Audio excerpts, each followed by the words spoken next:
Well, you start by looking at a life radius. Most of what we do occurs within about 20 miles of where we live. And so the focus of a city makeover is looking at the built environment within that 20 miles so that it can be restructured.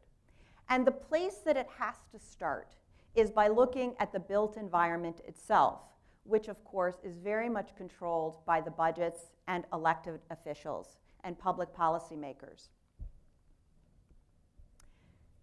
The questions that come up are, is it an environment that's friendly for pedestrians? Is it an environment that promotes walking? And we heard what some of the advantages would be to that with the prior speaker. This is the before picture of a bus stop in Albert Lea.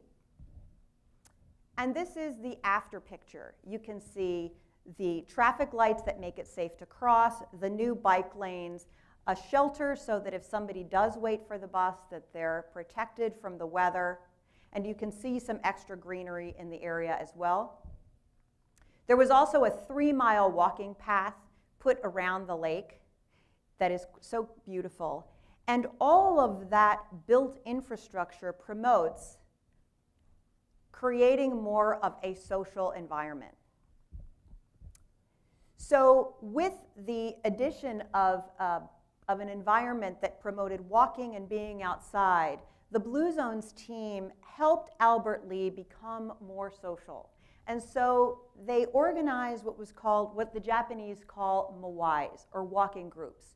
Groups of 5 to 7 people that not only walk together, but they socialize together. You can see this group of seniors here that are walking together, but what was also fun to observe was that there were parents and children who normally took the school bus together, or parents put their children on the school bus, and they just created a walking school bus. So they started walking to school, and that was their walking school bus Moai.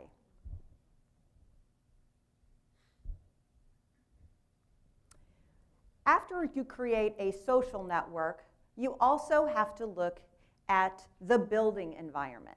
And as I said earlier, there was wonderful participation from the schools and the restaurants and the supermarkets. This is an example of the Blue Zones lane in the supermarket.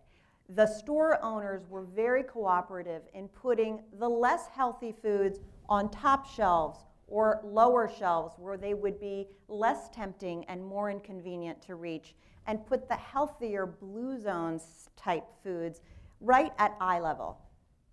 Menus marked the menu items that were Blue Zones consistent, and the vending machines, and particularly those in schools, were either completely restocked or marked so that people could make healthier choices. And then, of course, in order to create any change, the change has to come from the individuals themselves. And so that was the goal, was to get as many people in Albert Lea engaged as possible. It started with a big kickoff, and if anyone has ever met Dan or read his books, you know how much energy he can bring to an audience. And that resulted in 25% of the population of Albert Lea getting actively engaged and signing a Blue Zones pledge. In order to help people take those individual steps to make their own lives healthier, they went into their own homes, we went into their own homes, and taught them how to reorganize their own pantry and their own refrigerator, putting the healthy foods at eye level, putting junk food in the pantries out of sight or in the drawers.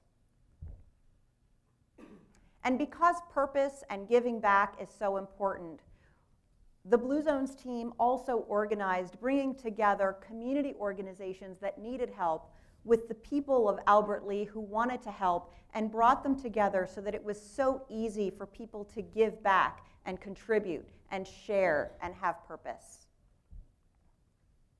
And the results were, according to so many reports and accounts, just absolutely stunning. The people that participated lost a total of 12,000 pounds. The city workers who were tracked specifically decreased their healthcare costs by 40%. But what was most important about this event in Albert Lea, which took about 6 to 9 months, is that we learned that it's scalable. And the Blue Zones team took this same city makeover concept to the beach cities in California, and then all the way to making over the entire state of Iowa, which is in process as we speak. And then next it's going to Fort Worth, Texas.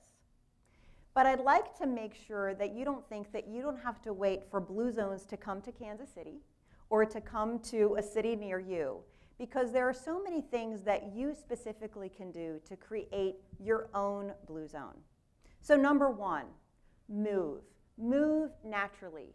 Nudge yourself to go up the stairs or down the stairs. Make it moving that is mindless. Plan de vida. Know your purpose and live it. Give back every day. Make sure you take some time also every day to downshift. Take vacation, rest, or just take a nap.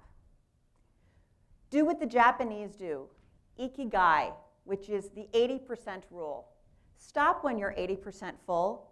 You have had enough. Make sure that your diet is not a vegetarian diet necessarily, but plant-based, so that the meat or the protein is the side dish versus the main dish.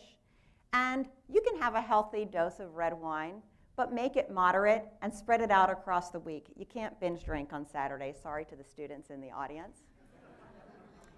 Make your family a priority. But almost more important than that, have a healthy tribe. Select friends and a social group that value health and a healthy lifestyle as much as you do, because you influence each other's behaviors. And then attend some sort of faith-based or spiritual or religious service on a regular basis. I'd like to end with the aftermath on Emmanuel. He's really, the experience he had in Ikaria changed me professionally forever. Emmanuel's not only survived, he survived and he currently has a new 3-year-old son. Emmanuel celebrates his birthday every year now on April 24th because that's the day that he fell in Ikaria. And he celebrates on that day not because he had a near tragic accident, but that's where he learned that health is a choice. Thank you so much.